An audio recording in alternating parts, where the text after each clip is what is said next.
حضرت ابراہیم واسطی رحمۃ اللہ علیہ ایک بار حج کے لیے گئے. جب عرفات کے میدان میں پہنچے تو حضرت ابراہیم واسطی رحمۃ اللہ علیہ نے 7 کنکر اٹھائے،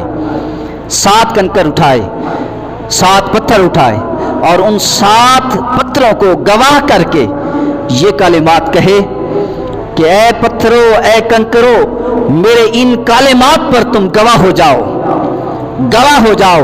جب حشر کے دن حساب و کتاب شروع ہو تو اے پتھرو، تم میرے ان جملوں کی گواہی دینا، ان جملوں کی گواہی دینا. ہاتھ میں اٹھا کر گواہی کے لیے کہہ کر یہ کلمات کہے، اشہد ان لا الہ الا اللہ وحدہ لا شریک لہ واشہد ان محمدًا عبدہ ورسولہ.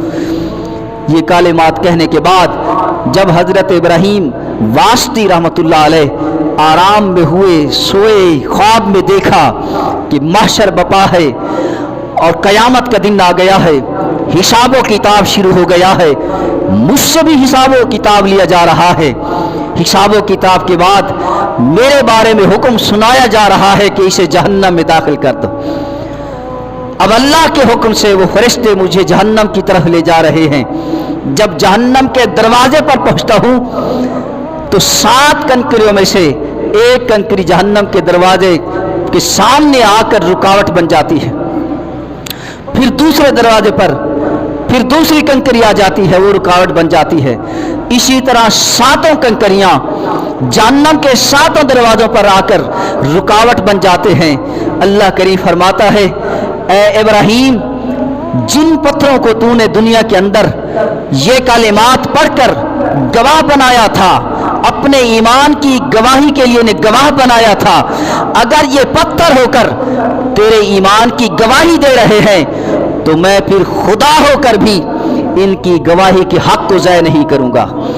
اللہ کریم نے فرمایا اسے جنت میں داخل کر دو.